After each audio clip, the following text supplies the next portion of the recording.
My dad mocked me in front of everyone, until a 4-star general said, "Ma'am, this way. Hi, my beautiful family. I speak to you today with a heart full of love, but also with truth. Our channel is built on your strength, your love, and your support. Every story I write is written with tears, with passion, and with prayer for each one of you. But my family, I see the channel going down, because many forget to like, many forget to comment. It hurts me, because it feels like my hard work is left unseen.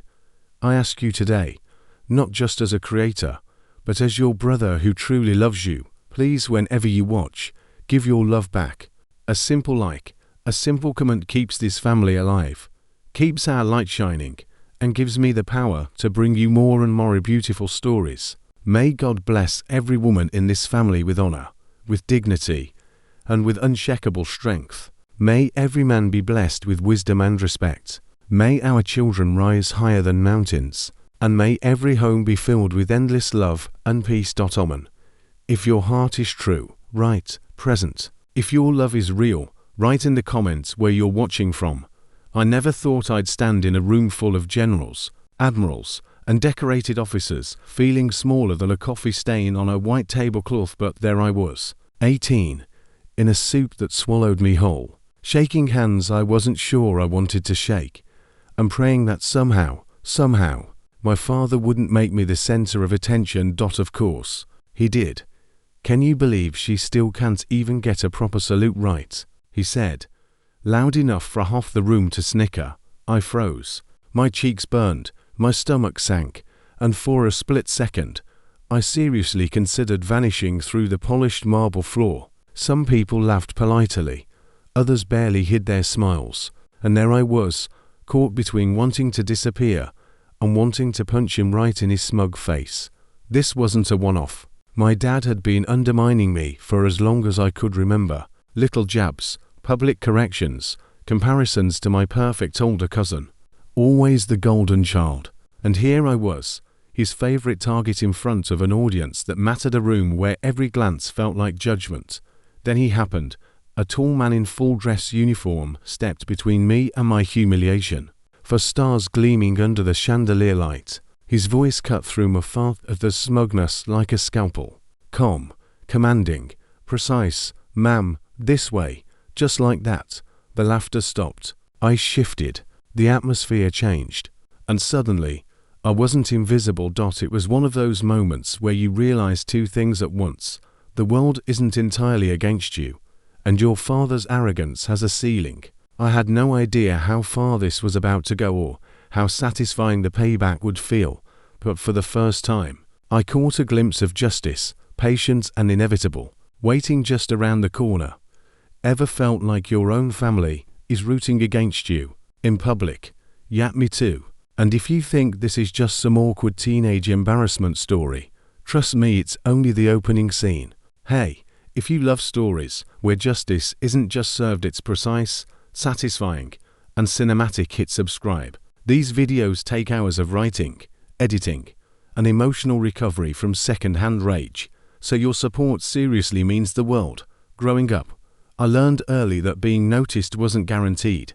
Not in my family. My parents had a sort of aesthetic they liked to maintain, polished, perfect, picture perfect. And me, I was the backdrop, the quiet one, the shadow. My sister, Vanessa, the so-called golden child, could sneeze and the world would applaud. Straight A's, piano recitals, spelling bee championships.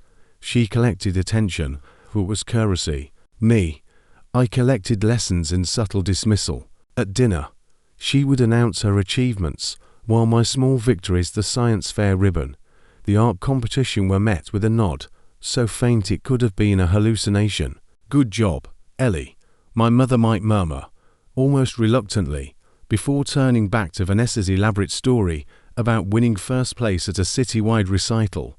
Vacations were worse. While Vanessa's exploits were chronicled in careful Instagram posts, I was lucky to get a mention in a group photo. My birthday, cake, candles, a perfunctory happy birthday, and then back to Vanessa blowing out her candles with a fanfare that felt like fireworks. I started to understand.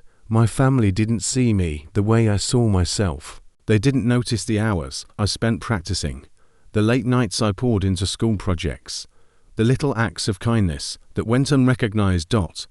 But here's the thing, they didn't erase me entirely. Not completely. I learned resilience early. I learned how to laugh quietly at myself when the world overlooked me. I learned to survive on invisible victories. I became resourceful, patient, and yes, a little resentful. Sometimes, I'd catch a fleeting glance from my dad. A glance that said, "I see you, but not really." Those moments stung more than any harsh words, because acknowledgement, true acknowledgement, was the rarest gift of all. And I craved it, even if I didn't admit it. School was no escape either. I was the reliable friend, the invisible helper, the quiet achiever who never got the recognition my peers sometimes noticed, but family was a different battlefield. Vanessa thrived on applause. I thrived on knowing I could hold my own, even if nobody else noticed. By the time I hit my teens, I had an unshakable inner voice telling me, "You are enough." Even if no one claps, it was my secret shield, my quiet rebellion against a household that seemed determined to overlook me. But beneath that shield, a simmering frustration brewed, small, almost imperceptible at first, a slow burn that whispered, "One day, they'll see. One day, they'll really see." And so, I learned the art of being unseen while quietly plotting how invisibility could someday become an advantage. Ever felt invisible in your own family? Drop a comment if you've been there. It's funny how trust can feel so solid until it snaps. I thought I had one ally in all of this chaos, someone who understood the invisible weight I carried. Ryan, my friend first, confidant later, maybe more if the timing had been right. He was the kind of person who made you feel seen without needing to announce it. When I stumbled through family dinners, when Vanessa hogged every spotlight, Ryan would glance my way and wink. That small acknowledgement, it was enough to make the world seem less heavy. But trust has a funny way of turning on you when you least expect it. It happened during a summer gala, a casual gathering, nothing as formal as the military gala later. My father was off in one corner, preening over some business associate, and Vanessa was performing her usual social butterfly routine. I was with Ryan, talking quietly, feeling like, finally, I had a moment where nobody else mattered. Then I saw it. Vanessa and Ryan, laughing over some private joke, shoulders brushing, faces bright in a way that wasn't directed at me. My stomach dropped. A twist of betrayal curled through my chest, sharp and unwelcome. Blinked, hoping it was a trick of the light. But no, he smiled, and she leaned in closer. That same Ryan who had always been my anchor, my confidant, my safe place. The shock wasn't just seeing them together, it was realizing how easily loyalty can bend under pressure. Ryan hadn't intended to hurt me, I told myself. Maybe it was family politics, maybe it was loyalty to my sister, maybe it was just thoughtlessness. But the pain didn't care about intentions. It pressed down like a hand on my chest. I walked away before anyone noticed my face. My mind spun. Could I confront him? Should I? Or was silence the smarter weapon? My father's subtle dismissals, Vanessa's constant applause, Ryan's unintentional betrayal. It was a web, and I was in the center, caught between hurt and strategy. That night, I sat alone, replaying every word, every glance. My own heart felt like a battlefield. The kind of betrayal that doesn't explode, it seeps, quietly, slowly, and it leaves you questioning everything you thought you knew about people, about loyalty, about love. It was also the moment I realized something crucial. Humiliation didn't always come from the people you expected. Sometimes, it arrived in friendly smiles, whispered conversations, and the quiet choices of those you trusted most. And in that realization, a seed of resolve was planted. Not vengeance yet, not even close, but awareness, clarity, patience. I would wait, I would watch, and eventually, everyone would see exactly what had been invisible for so long. If someone you trusted embarrassed you in front of everyone, would you confront them or wait for karma? The gala hall gleamed like something out of a magazine spread. Crystal chandeliers hung from the ceiling, scattering light over polished marble floors. Waiters in crisp uniforms moved silently between tables, balancing trays of champagne. The air buzzed with polite laughter, the clinking of glasses, and murmured conversations that felt both formal and tense. I tried to blend in, to make myself small, to disappear into the shadows where no one would notice me. And then my father struck. "Can you believe she still struggles with something as basic as a salute?" he said, loud enough for the nearest tables to hear. His grin was smug, the kind that made you want to crawl into a corner and die quietly. Heads turned. A few guests stifled chuckles. I felt my ears burn. My stomach twisted. Every humiliation had endured growing up, every overlooked achievement, every quiet disappointment compounded into this single, sharp moment. I froze. Words abandoned me. A hot, awful silence settled over my chest. I could feel eyes on me, judging me, expecting me to react, to crumble. I wanted to run, to sink through the marble floors and escape the world for just 1 second. My hands shook. My voice wouldn't come. Then, like a sudden shift in the wind, he appeared, a tall figure, crisp in full uniform, his 4 stars glinting under the chandelier lights. He stepped between me and my father with a calm authority that made the room pause. His voice cut through the tension like a blade, steady and deliberate. "Mum, this way." The laughter died instantly. Conversations stuttered and stopped. Heads turned toward him, drawn by his presence. And suddenly, I wasn't invisible anymore. In fact, I felt protected, seen, respected, all at once. It was surreal. A person I barely knew, yet someone whose reputation and poise demanded attention, had redirected the entire energy of the room. My father's smug grin faltered, replaced with a flicker of uncertainty I had never seen before. The power dynamics shifted in a single moment, like someone flipping a switch. I walked with the general, side by side, my heart still pounding. Every step felt like a small victory, a quiet reclaiming of dignity that had been denied to me for years. And in that walk, I realized something profound. Support doesn't always come from the people you expect. Sometimes it comes from strangers or authority figures who see you clearly when your own family refuses to. It was a lesson I would carry forward. Humiliation might be loud, but justice doesn't always have to yell back. Sometimes, it just steps in quietly, with poise, and lets the world witness what's right. What would you have done if your own parents humiliated you in front of dozens of people? After the gala, something in me shifted.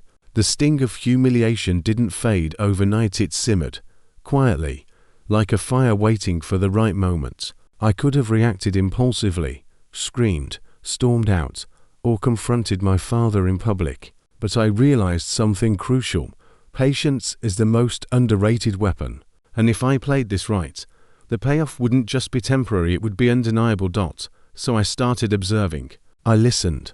I catalogued conversations, habits, weaknesses, every little detail that could tip the scales. I learned who was influenced by what, who whispered to whom, who pretended to care but only acted when there was gain. Knowledge became my armor. Awareness became my leverage. Ryan, Vanessa, my father, they were all pieces on a chessboard, and I intended to play deliberately, strategically, never recklessly. I began small. A casual correction in a meeting when assumptions were made about me. A subtle reminder of facts that no one else seemed to know. I made my competence undeniable. Quietly, precisely, without drama. Each action left a ripple that no one noticed immediately, that every ripple built on the last. Connections helped, too. People in positions of influence, people who valued truth over appearance, began noticing. Invitations that previously went to Vanessa or my father's favorites started landing in my inbox, not because I demanded them, but because I had earned them. Visibility doesn't always scream, it often whispers. And whispers are powerful when delivered strategically. There were moments of temptation, moments when petty retaliation could have been fun. A snide comment here, a public jab there. But I resisted. Justice has weight, drama has none. My goal wasn't to humiliate, I wanted precision. I wanted the world to see clarity, to see hypocrisy unravel without me raising my voice. I leveraged inconsistencies, my father's boastful claims, Vanessa's carefully curated image, even Ryan's casual forgetfulness all became threads I could follow. I didn't expose them like a child throwing tantrums. I nudged circumstances, gently, until truth surfaced naturally. The kind of exposure that feels inevitable, not orchestrated. Late nights became my strategy sessions. I planned, revised, observed, every decision calculated, every action deliberate. My patience became my advantage. My silence became my strength. And in that stillness, I felt a strange exhilaration. I was no longer invisible. I was preparing a reckoning, one that required intellect, subtlety, and timing more than anger. By the end of that phase, small victories had already begun. A misinformed comment corrected publicly, leaving observers surprised. A connection had nurtured independently offered insight that changed the dynamics at a critical meeting. Every little success built momentum. I wasn't just surviving anymore, I was positioning myself to win. It wasn't about revenge in the emotional sense. It was about balance, about showing that authority and respect aren't inherited, they're earned. And sometimes, the quietest, most deliberate actions speak louder than the loudest outbursts. What's the smartest karma you've ever seen in action? By this point, the gallery of my father's public persona, the unshakable, confident patriarch, was starting to show its first fissures. He had spent decades cultivating an image of absolute control, commanding respect, with a smile and a handshake. But control is fragile, especially when it's challenged in subtle, almost invisible ways. It started with small things. A minor detail misremembered at a board meeting, a compliment misattributed in front of colleagues, a situation where his usual smooth recovery, the quick quip, the authoritative laugh failed to land. He would pause, blink, glance around, and I swear I saw a flicker of unease, even panic, before he forced the practiced mask back onto his face. Meanwhile, I noticed, I wasn't plotting fireworks or grand confrontations. I was simply letting the universe take careful notice of truths that had always been there.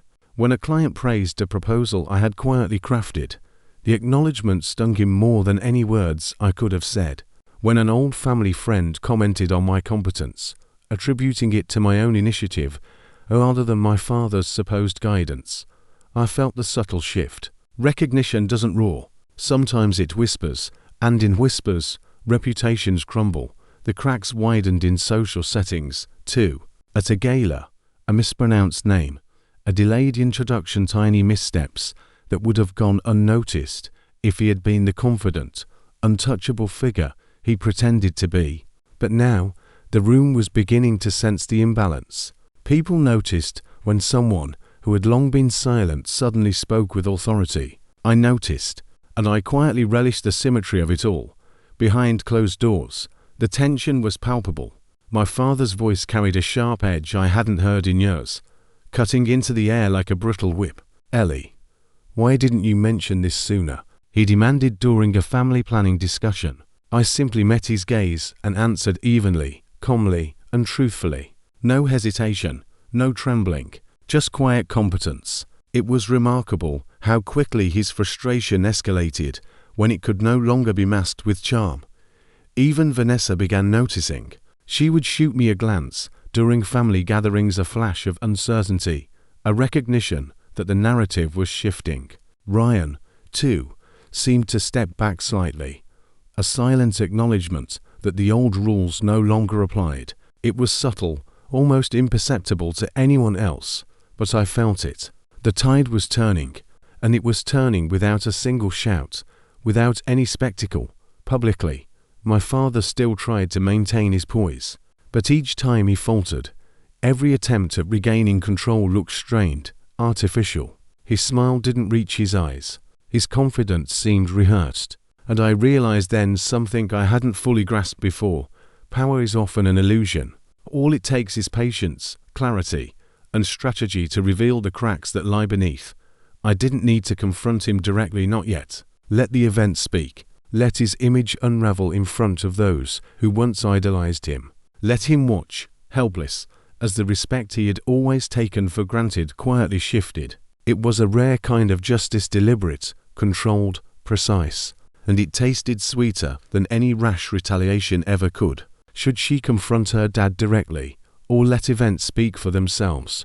The moment arrived quietly, almost imperceptibly, like the first gust of wind before a storm. There was no shouting, no grand declaration, just the slow unraveling of a carefully constructed facade. My father, who had spent decades presenting himself as unshakable, authoritative, and untouchable, found himself in a situation he hadn't anticipated. It happened at a formal board event. I was there, of course, but not in the spotlight, not needing it. I had positioned myself strategically, subtly, like a shadow that could stretch further than anyone realized. The meeting began as expected, my father holding court, projecting confidence, tossing off his usual quips and assertions. But this time, facts he had long assumed would go unnoticed were quietly brought to light, numbers corrected, statements verified, claims disproven. One by one, his credibility eroded, not with drama, but with precision. I watched him realize what was happening. The forced smile, the rapid glances around the room, the brief tightening of his jaw. Every subtle reaction confirmed what I already knew. His power had been borrowed, and now it was slipping through his fingers. And I didn't need to intervene, not verbally, not physically. Silence had become my sharpest weapon. Ryan noticed it too. Vanessa noticed it too. Everyone who had underestimated me over the years began to see this shift, even if only subconsciously. I remained poised, calm, and composed. Every movement intentional, every word withheld, measured. It wasn't about revenge in the childish sense. It was about letting truth speak for itself, letting the consequences of arrogance and neglect manifest naturally. Afterward, as the room buzzed with whispered acknowledgments of what had just occurred, I caught my father's eye. The arrogance that had always been his armor was gone. All that remained was a flicker of disbelief and, perhaps, begrudging respect. I didn't gloat. I didn't need to. The situation had spoken for me. Sometimes, the quietest actions speak louder than words ever could. And in that silence, I finally felt the satisfaction of being seen, acknowledged, and validated, not through confrontation, but through strategy, patience, and the subtle art of letting life reveal the truth. It was a turning point, a confirmation that justice doesn't always roar. Sometimes, it simply steps in quietly, and everyone who needed to see it, sees it. Time has a strange way of softening the edges of even the sharpest wounds. Months passed, and the echoes of that gala, the betrayals, the subtle victories, they all settled into a quiet rhythm. I had changed, not in a dramatic, sweeping way, but in the small, deliberate shifts that made every interaction feel different.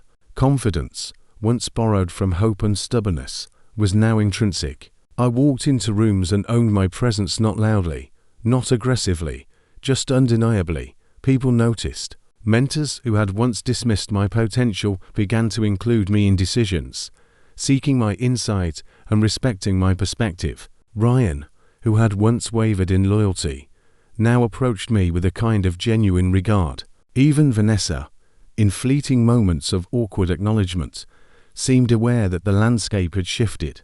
The family dynamics, long dominated by favoritism and unchecked pride, had recalibrated, not through shouting, but through patience, strategy, and quiet assertion. I discovered the power of boundaries. I no longer over-explained, over-apologized, or sought approval where it wasn't offered. It was liberating, the kind of freedom that comes from realizing your worth isn't defined by the people who once overlooked it. My father, for all his remaining pride, had begun to measure his words, to notice my presence without trying to dominate it. He hadn't regained control, he simply learned that I existed on my own terms now, socially and professionally. My reputation grew quietly, but steadily. Invitations came not because of my family name, but because of my own competence, judgment, and poise. Colleagues sought my advice, friends sought my counsel, and I realized something fundamental. Respect earned through diligence, integrity, And silent strategy is far more enduring than respect demanded through intimidation or pretense. There were moments, of course, when old feelings bubbled up: resentment, frustration, doubt. But each time, I reminded myself that my victory wasn't in humiliation or retaliation. It was in the equilibria I had quietly restored. I had transformed from the overlooked, invisible child into someone who was seen, recognized, and trusted. And that recognition didn't need fanfare. It didn't need applause. Sometimes, it was simply a nod, a glance, a quiet acknowledgement from those who had once doubted me. And in those moments, I felt a profound sense of peace. Reflective takeaway: justice isn't always loud. Sometimes it's subtle, precise, and leaves the guilty questioning how they ever underestimated you. I'd learned that strength isn't always about confrontation. It's about patience, observation, strategic action. It's about knowing when to speak and when to remain silent. And most importantly, it's about understanding that the truest power is not improving them wrong, it's improving yourself right. I moved forward, not bitter, not vengeful, but resolute. A quiet storm in my own life, reshaping what had always been fractured. And for the first time, I realized that being seen isn't just about acknowledgement, it's about owning your space, claiming your worth, and letting the world adjust to your presence on its own terms. Looking back, I realized the victory wasn't loud. It wasn't about shouting, or dramatic confrontations, or making anyone grovel. It was quiet, deliberate, and precise. Every small action, every moment of patience, had built to this a space where I was finally seen, respected, and undeniably in control of my own story. I had learned something powerful. Justice doesn't always require anger.